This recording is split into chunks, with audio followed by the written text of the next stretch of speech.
Yo les boss, j'espère que vous allez tous super bien. Bienvenue dans cette nouvelle vidéo hors série où tout simplement je vais te parler de pourquoi je te déconseille fortement d'ouvrir ta société en France, ok, en tant qu'entrepreneur. Donc, dans cette vidéo, personnellement, je ne vais pas rentrer dans les détails. Je ne vais pas vous parler de quelle société, par quelle société commencer, rentrer dans les détails dans tout ce qui est fiscalité, etc. Parce que c'est tout simplement des sujets que je ne maîtrise pas. Je vais juste vous faire un retour d'expérience, donc avoir un regard extérieur par rapport à cette galère qui était justement d'avoir une entreprise française et de comment, à mon sens, ça peut tout simplement décourager une personne de continuer. Parce que c'est important. Pourquoi? Parce que il y a des choses que vous ne connaissez pas forcément. Par exemple, il y a des personnes qui disent, oui, mais si tu payes beaucoup, c'est que tu gagnes beaucoup, etc. Dans un sens, c'est vrai, mais il y a son lot d'inconvénients et je vais t'expliquer ça tout simplement dans cette vidéo. Donc, lorsqu'on a décidé de collaborer avec Wendy, du coup, on a décidé d'ouvrir une société à part égale, donc 50-50, et on avait commencé par une SAS, ok? Faut savoir que, encore une fois, moi, je ne maîtrise pas du tout ce domaine. Donc, on est passé par un comptable. Le comptable en question, c'est lui qui fait toutes les démarches, en fait, pour ouvrir les entreprises et pour que, justement, ça soit enregistré partout, qu'on soit retrouvable sur Internet, etc. Et en fait, avant même de démarrer, ça te coûte quand même pas mal d'argent pour commencer. Ça veut dire, si toi, tu n'as pas forcément déjà un petit capital qui est là, ne serait-ce un petit 1500, 2000 euros, et bien là déjà, c'est un peu compliqué. Ok. Mais après, généralement, quand tu décides d'ouvrir une SAS, c'est que ben voilà, tu génères quand même un certain revenu. Donc voilà. Mais c'est déjà la première galère. Ok. Avant même de commencer, tu as déjà beaucoup de choses à payer. Maintenant, il faut savoir que cette première année, ça s'est quand même très bien passé. Ça s'est vraiment quand même très bien passé. Et on a généré quand même plus de 6 chiffres. C'était très bien. Pour une première année, c'était très bien. Je ne sais plus, on était peut-être aux alentours des 160 000, 140 000 euros pour cette première année. Et en fait, vous allez vous dire, franchement, c'est très bien, etc., etc. Effectivement, c'était très bien. Maintenant, je vais vous donner les points qui, moi, enfin, qui m'ont dérangé, moi. OK? Donc, dans un premier temps, comme je vous ai dit, moi, je n'y connaissais rien. Et la première chose qui m'a frappé, c'était que pour me payer, donc quand on a décidé de se payer, on se versait chacun 2000 euros par mois. D'accord? Ça veut dire, oui, durant cette première année, on a commencé à générer des revenus qui sont quand même pas mal, mais nous, on s'est payé 2000 euros par mois. Et il faut savoir que pour se payer 2000 euros par mois, grosso modo, avec toutes les charges à payer, etc., CGSS, bref, je ne vais pas rentrer dans les détails, mais en gros, pour te payer 2000 euros, il fallait faire sortir de l'entreprise 3500 euros. Ça veut dire, j'enlève de l'entreprise 3500 euros. Moi, dans ma poche, il y a 2000 euros qui arrivent. Et les 1500, c'est pour les frais annexes pour te payer. OK? Donc, imagine juste si deux personnes se versent 2000 euros. OK? Ce qui veut dire l'argent qui sort de la société, c'est 7000 euros. 7000 euros. 7000 euros pour que nous, on touche 4000 euros pour le ménage. OK? Ça, déjà, ça m'a un peu. Je me suis dit, attends, en fait, c'est chaud. Donc, imaginez juste à l'année. Ça veut dire juste avec les salaires à l'année, on en avait pour, donc fois 12 pour 18 000 euros. OK? Juste ça déjà. D'accord? Maintenant, il faut sachez que, il faut que vous sachiez. Ça, déjà, c'est une première chose. Maintenant, vous avez tout ce qui est TVA, USAF et les autres frais que je ne peux même pas vous donner le nom. Et déjà, on payait ça pour se payer. Mais après, quand je voyais tout ça, je disais, attends, il y a un problème là. Et honnêtement, j'avais l'impression de me faire voler. Après, il y a ce truc où les gens disent, oui, mais la TVA, tu les récoltes et après, tu le reverses, etc. Mais en fait, ça, oui, dans la théorie, c'est ça. Mais honnêtement, récolter la TVA, tu ne le vois pas passer. Tu ne le vois pas passer. Ça veut dire, OK, tu rajoutes 20% à chaque fois sur tes factures. L'argent arrive de ta société. Et moi, pareil, en fait, je ne comprends pas En fait, je comprends pas cette taxe, les gars. Après, encore une fois, moi, je suis pas dans tout ce qui est administratif, comptabilité, papier, etc. Mais pour moi, on récolte quelque chose qu'on doit repayer. Je me dis, ben, en fait, bref, pourquoi le mettre en place? Ou est-ce qu'il n'y a pas un système plus simple pour nous, entrepreneurs, parce que pareil, après, quand tu achètes des trucs, eh ben, tu dois prendre tout en photo pour la comptabilité, etc. Et tu es vraiment dans cette pression constante. Mais ça, c'est encore une chose. Mais le truc aussi, c'est que, comme je disais, les gens peuvent se dire, ouais, mais ça, si tu payes beaucoup, c'est que tu gagnes beaucoup d'argent. Donc, je répète, nous, on s'est payé 2 000 € la première année. Ok. Après, oui, il y avait des mois où on s'est payé un peu plus parce qu'on avait besoin.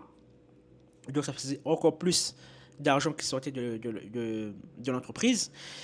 Après, tout ce qui est, comme j'ai dit, USAF, TVA, etc., ça, les gars, ça représente, surtout quand on arrivait, on va dire, aux périodes de avril, mai, juin, juillet, à peu près là, ben là, il n'y avait que des 5 000, 6 000, 5 000, 6 000 € qui sortaient de l'entreprise et je ne savais même pas c'était quoi. Je disais à Wendy, ouais, mais c'est quoi? Du coup, elle me disait, ouais, mais ça, c'est ça. Je ne savais même pas ça servait à quoi. Et chose à savoir aussi, c'est que au final, l'argent qui est dans ta société, ça ne t'appartient pas. Et c'est ça, en fait, j'avais vraiment du mal avec ça. J'ai dit, attends, déjà, moi, je crée mon business, je demande rien à personne. J'ai pas demandé d'aide de l'État, on a travaillé pour, pour avoir notre propre argent. Et cet argent qui est dans notre boîte, ben en fait, on n'a même pas le contrôle dessus. Ça veut dire qu'il y a des choses où, oui, ça tu peux, ça tu ne peux pas, ça tu peux, ça tu ne peux pas. Et moi, honnêtement, j'ai fait une dépression, les gars. J'ai fait une dépression parce que je me sentais. En fait, la sensation que tu avais, c'est que, ben, on nous dit que être entrepreneur, tu sais, voilà, tu génères de l'argent, tu as ta liberté, etc. Mais moi, j'avais pas l'impression. En fait, j'avais l'impression d'être un salarié déguisé pour l'État. En gros. Ça veut dire, au final, je ne suis pas mon propre patron, je suis le patron de l'État. Et eux, quand ils viennent se servir de ton compte, c'est pas pour rigoler. Hein. Déjà, ils ont accès à tes comptes comme ça. Ça veut dire, si demain, bim, hop, il y a une transaction qui passe, ça c'est cadeau. Tu vois. Et des fois, tu n'anticipes pas, des fois, tu oublies. Mais bref. Et après, sans compter ben, les frais de comptabilité. Donc là, imaginons juste 18 000 €, c'est pour les salaires. OK. Ensuite, le comptable, à un moment donné, au début, c'était à même pas 100 balles, mais plus il y a de transactions, et nous, vu qu'on vendait des petits produits, etc., ben, plus tu as des transactions, ben, plus tu payes cher. Et à un moment donné, ça arrivait, on va dire, aux alentours des 400 ça approchait peut-être à la rigueur, non, c'est ouais, autour des 400 € pour faire simple. Donc, on va lisser sur l'année. Ok, on va dire par rapport au début, on payait peut-être une centaine d'euros, mais très rapidement, c'est passé à 400 €. Mais vas-y, on va lisser à 300 € fois 12. Donc, ça fait 3 600 plus les 18 000. Donc, ça nous faisait 21 600. Ok. Et encore une fois, là, je n'ai pas compté tout ce qui est USAF, TVA et les autres frais annexes. Et du coup, je comprends les personnes qui me disaient, ouais, j'ai peur de me lancer par rapport aux taxes que je dois payer. Et je peux comprendre, même si je ne le conçois pas, mais je peux comprendre que tu te dis, ben, ouais, juste le fait de te dire qu'il y a beaucoup de taxes, ça te freine. Mais après, comme on dit, les gars, un problème à la fois. Ça veut dire, quand tu commences à générer de l'argent, ok, par la suite, ce qui est bien, avec l'argent, tu peux avoir des choix. Ça veut dire, tu peux avoir le choix de te dire, ok, bah, je quitte le pays, j'ouvre notre société, etc. C'est d'ailleurs nous ce qu'on a fait. Hein, c'est que moi, en fait, j'étais pas en accord avec ça. Encore une fois, les gars, ça ne nous dérangeait pas. Moi, honnêtement, ça ne me dérange pas de payer des impôts en soi. Mais pour moi, j'avais aucune reconnaissance. Ça veut dire, tu me dis, vas-y, tu me prends 30% de mes revenus. euh, à la rigueur, déjà, ça va m'énerver, mais à la rigueur, ok, tu prends 30% de mes revenus pour faire avancer le pays, etc., etc. Mais là, là, franchement, honnêtement, si on compte toutes les taxes, etc., on avoisinait les 60%. Ça veut dire 60% de ce qu'on générait allait pour l'État. Et j'entends les personnes qui me disent, oui, mais avec une bonne fiscalité, expert comptable, tu peux optimiser. Les gars, vous savez combien ça coûte déjà? Vous savez, déjà, il faut trouver. Des fois, tu te fais douiller avec les experts comptables. Nous, déjà, on s'est fait douiller avec notre expert comptable. OK, déjà. Déjà ça. Sur la fin, on s'est fait douiller aussi. Ça veut dire le cabinet avec qui on travaillait ne faisait pas son taf. Donc, des fois, on avait des retards de paiement, etc. Donc, il y avait des frais. Après, ils se démerdaient à chaque fois de dire oui, ben voilà, ne pas payer les frais. Mais au final, ils nous ont foutus dans une merde pas possible. Donc, déjà, ça. Tu es là, tu payes une personne pour faire le travail et ce cabinet ne fait même pas le taf. OK? Et il y avait beaucoup de problèmes comme ça. Honnêtement, il y avait beaucoup de problèmes comme ça. À un moment donné, ben, pareil, on nous disait oui, ben, attention, il ne faut pas trop acheter ça, etc. Et on était sous pression. Et cet argent-là, du coup, on ne touchait pas cet argent-là. Et après, du coup, on a décidé d'ouvrir une autre société, etc. On s'est versé des dividendes. Et pareil, quand on s'est versé des dividendes, je ne sais plus c'était quoi le montant exact. Je ne sais plus c'était quoi le montant exact qu'on a touché chacun avec Wendy. Mais en tout cas, je pense qu'en termes de... On était aux alentours des 6 000 € qu'on avait payé pour toucher nos dividendes. Quelque chose comme ça. OK? Après, on s'est versé quand même une somme qui était quand même pas mal. Mais c'était pas non plus la folie, quoi. Par rapport à ce qu'on a payé. Et du coup, c'est pour ça. Et je me rappelle. Donc, moi, j'avais un mentor avant. Chugan Barra. Et ça date, hein, ça date. Je gagnais même pas encore de l'argent. J'avais même pas encore un business en place. C'était peut-être aux alentours des 2018, quelque chose comme ça. Un petit peu avant Covid et tout. Et le gars il disait, ouais, cassez-vous de la France parce que ça va devenir invivable. Et ça va devenir chaud pour les entrepreneurs. Et il avait dit à cette période, ouais, même si à la rigueur vous touchez le RSA, etc., et que vous voulez vous lancer dans le business en ligne, à la rigueur, cassez-vous depuis maintenant, prenez les économies que vous avez, et avec les 500 € que vous touchez par mois, ben, vous allez dans un pays où le coût de la vie n'est pas cher, et derrière, ben, vous pouvez monter votre business, etc., etc. Et depuis cette période-là, déjà, j'avais fait tilt dans ma tête. Mais c'est vrai, quand je suis tombé dedans, je me suis dit, ah, c'est une galère. C'est une galère. Après, encore une fois, moi, j'entends les personnes qui ne sont pas d'accord avec moi, des personnes, des compatriotes. Non, moi, je reste en France. C'est une fierté pour moi de payer mes impôts. Et des fois, sur les réseaux, je vois des personnes qui mettent ça en avant. Oui, moi, je reste en France. Et qui tapent un peu sur le doigt des personnes qui partent à Bali, qui partent en Thaïlande, qui partent même à Dubaï. Et personnellement, moi, je trouve que ces personnes qui sont obligées de dire que regardez, moi, je suis en France et je paye mes impôts en France, c'est tout simplement des personnes qui ont peur de quitter leur pays, hein.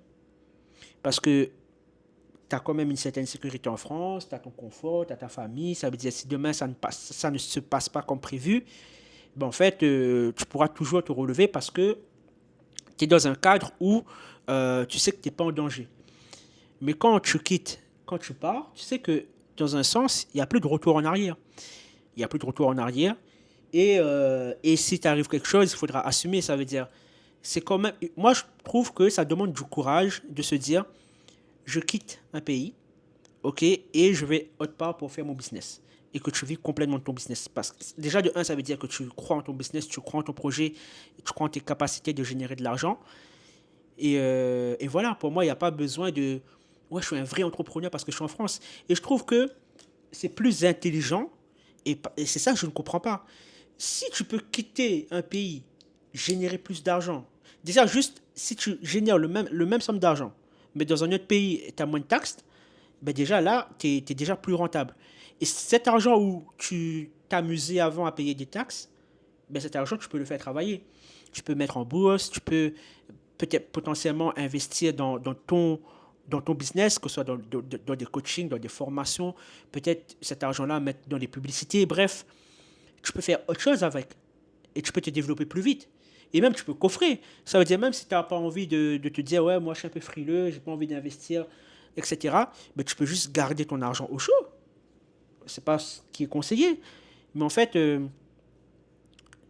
vraiment, j'ai du mal pour les personnes qui prennent ce truc où, ouais, je paye mes impôts en France. Je suis pas comme vous. Et pour moi, c'est un, je sais pas, c'est un signe d'intelligence. À mon sens, encore une fois, moi, je tape personne sur les doigts.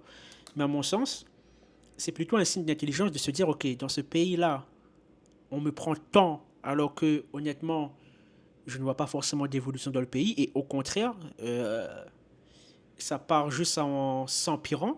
Donc pour moi, c'est plus smart de se dire, ok, ben autant je quitte, j'optimise, je génère plus d'argent, tout simplement. Je génère plus d'argent, même si je fais le même effort, mais le fait que je ne suis pas en France, c'est mieux. Mais voilà, en tout cas, après vous, vous faites ce que vous voulez. Mais moi, honnêtement, je suis de cet avis de vous dire, si vous commencez à générer de l'argent, cassez-vous. Après, si vous aimez le pays, si vous aimez là où vous êtes, bien sûr, il y a aussi, désolé, il y a aussi des solutions pour optimiser, effectivement, mais ça va vous casser la tête. Et même si vous ouvrez d'autres sociétés, vous serez quand même avantagé, oui, certes, mais ça sera quand même encore un peu galère, etc. Moi, ce que je vous dis, c'est que si vous faites un business en ligne, vous commencez ne serait-ce à générer 2000 euros par mois, cassez-vous. Et pareil, l'argument aussi, c'est oui, c'est pas des vrais entrepreneurs parce que le coût de la vie est moins cher. Mais oui, en fait, les gens pensent que plus tu gagnes de l'argent, plus tu vas dépenser de l'argent. Les gars, non, pas forcément. Nous, comme je vous ai dit, hein, notre train de vie s'apparente à la vie d'un Français moyen. Ça veut dire, là, on est dans un condo où on paye 800 balles par mois. Vous voyez? Ici, on mange pour beaucoup moins cher, alors qu'on génère beaucoup plus, mais on n'a pas, c'est pas parce que tu gagnes plus d'argent que forcément tu as envie de dépenser plus. Franchement, je sais pas d'où ça sort. Les gens pensent que tu es un faux riche, entre guillemets, et après, c'est eux qui te qualifient de riche, hein. Mais tu es un faux riche parce que ben, tu pars dans un pays où le coût de la vie est moins cher, donc c'est que tu ne gagnes pas suffisamment d'argent, etc. Et quand tu es à Dubaï, pareil, en fait, maintenant, aujourd'hui, et c'est ça qui est fou aujourd'hui, les gens disent même que, ouais, ceux qui partent à Dubaï, ce sont des personnes qui ne font pas d'argent. Mais les gars, renseignez-vous un minimum. Ne serait-ce juste pour avoir la résidence fiscale ou même ouvrir une société à Dubaï, etc. Renseignez-vous sur combien ça coûte. Vous n'avez aucune idée de combien ça coûte. Moi, à l'époque, j'avais commencé à faire des démarches j'ai failli, hein. J'ai failli aller à Dubaï à un certain moment. OK? Et j'ai commencé à faire des démarches, etc. Et en fait, pour Wendy et moi, ça coûtait 12 000 euros. Et on a commencé à faire, enfin, j'ai commencé à faire les papiers, etc. Wendy s'est rétracté à un moment donné. Et au final, c'était une très bonne décision parce que ben, on préfère maintenant la vie en Asie, etc. Mais honnêtement, et moi je vous dis, hein, s'il faut par la suite me dire, ok, ben, je pars sur Dubaï juste pour avoir un logement, juste pour avoir une stabilité dans le sens où on reste dans ce pays, on sait que dans ce pays on peut rester X années parce que voilà, ben j'y vais et je reste. Et c'est pas forcément pour le bling bling, etc. Il y a des gens qui partent sur Dubaï parce que, d'après ce que j'ai compris en tout cas, moi je peux pas confirmer mes dires là, mais d'après ce que je comprends, c'est assez simple aujourd'hui bah, d'avoir un visa sur Dubaï, etc. Et après, même pour rester longtemps, c'est assez simple. Alors que quand tu es, par exemple, en Asie, à Bali, par exemple, le Kitas, bah, des fois, vous voyez, c'est un peu chelou, chelou pour avoir. Il y a d'autres intermédiaires, mais tu n'as pas vraiment une vision long terme, mais vraiment long terme, ça veut dire sur des dizaines d'années. Alors que, d'après ce que j'ai compris à Dubaï, c'est un peu plus simple. Et donc, en fait, il faut voir un peu tous ces aspects-là. Mais sinon, le message, c'est ça, les gars, c'est que cassez-vous. Si vous pouvez vous casser, cassez-vous. Si vous pouvez... Après, encore une fois, tout dépend de chacun, de son niveau de vie, de ce que chacun... Si toi, par exemple, ça ne te dérange pas de payer 60%, 50% de tes revenus et tu te sens quand même à l'aise, bah, tu fais comme bon te semble. En tout cas, si ça te dérange et que si tu n'es pas en accord avec ça, sache qu'il y a des solutions.